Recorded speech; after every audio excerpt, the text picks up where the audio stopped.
BAPS Motor Speedway announced that it has banned Taylor Farling for his actions at Port Royal Speedway, where he retaliated against Dylan Stake and basically turned his car into a monster truck and rammed Stake's parked car and drove over the top of it.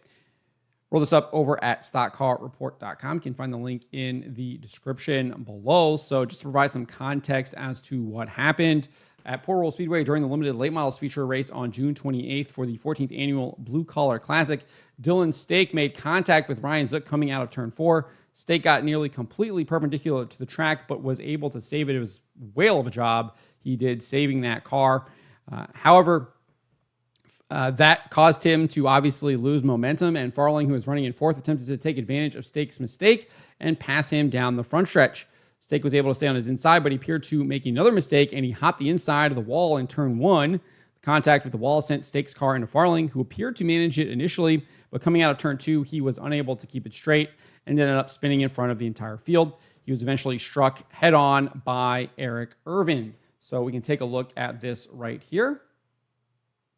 You can see here, this is Stake's car, is the white 19. Farling is in 4th here in, I think it's like number 4 right here. So we're going to see him get into contact with Zook, who is in this black and yellow car right here in 2nd.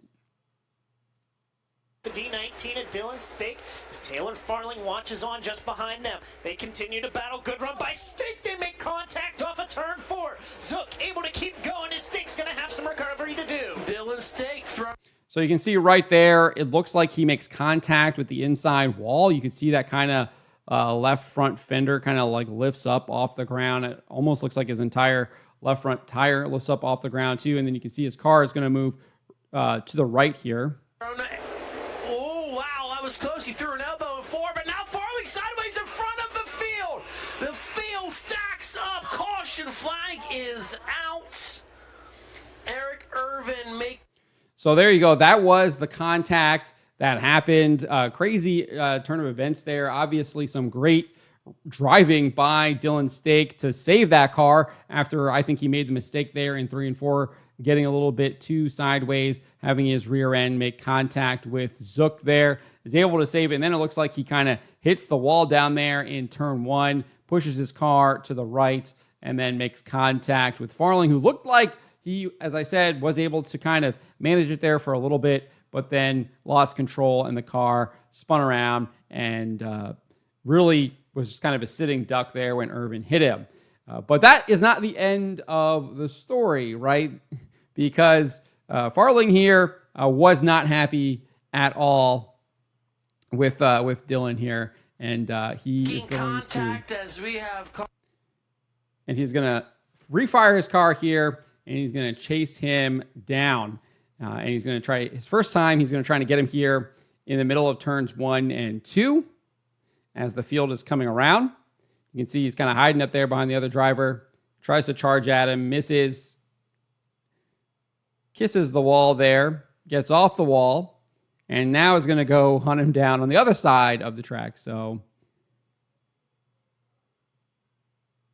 makes the long drive here down the front stretch, obviously going the wrong way.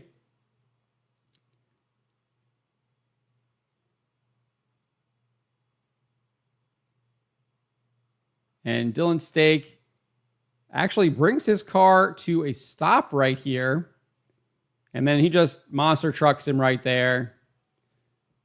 Tears his car up, brings it back down, and then up and over the left front fender.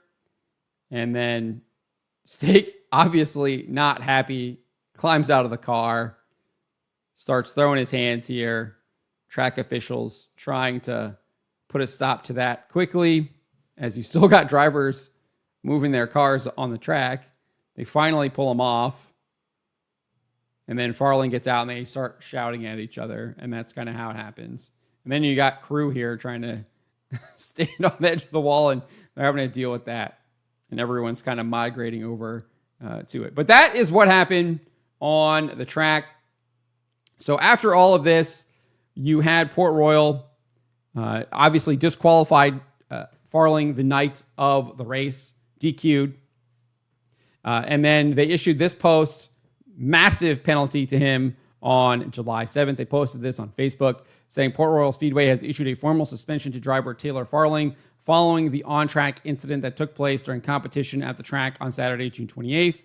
After a thorough review of the events and in accordance with Port Royal Speedway's personal conduct rules, it was determined that Mr. Farling used his race car in an aggressive and dangerous manner, violating the track standards for driver safety and sportsmanship. The incident involved actions deemed by track officials as using a race car as a weapon, an egregious offense that the Speedway takes with the utmost seriousness.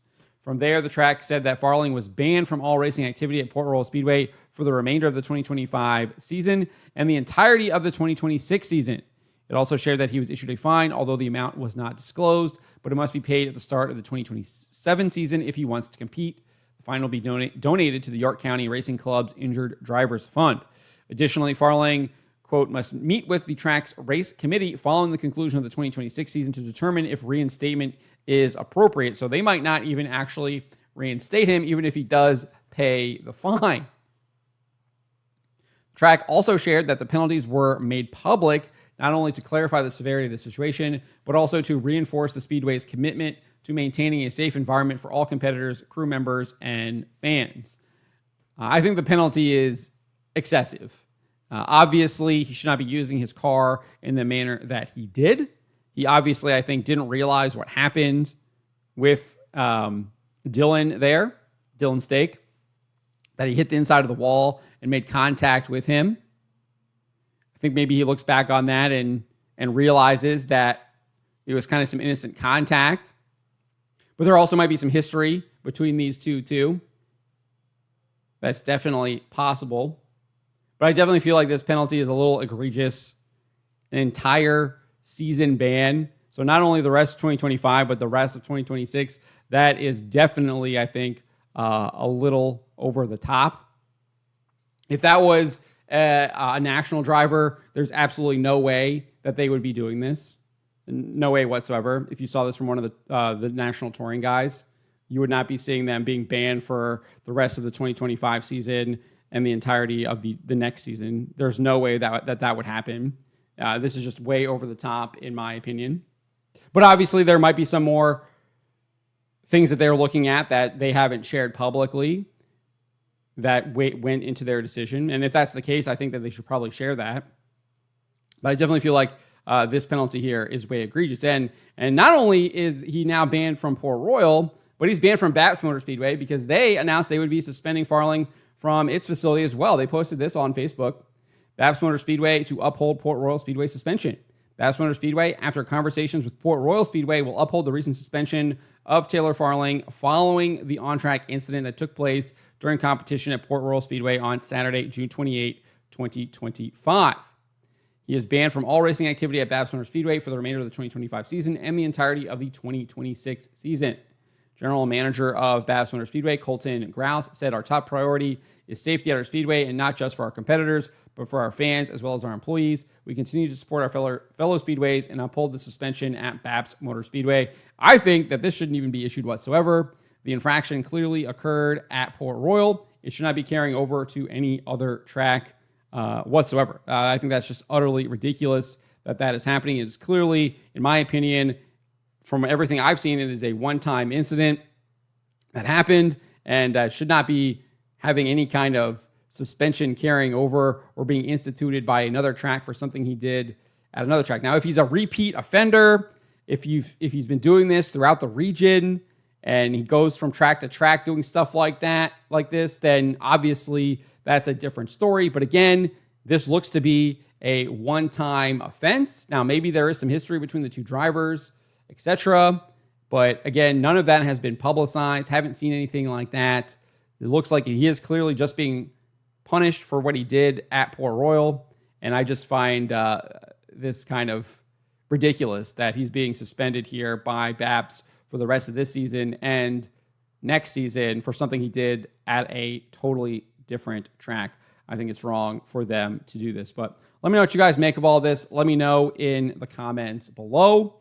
What do you think the penalty should be for Farling here? I obviously don't think it should be a suspension for the rest of 2025, not to mention suspending him for all of 2026. But let me know what you guys make of this. Let me know in the comments below.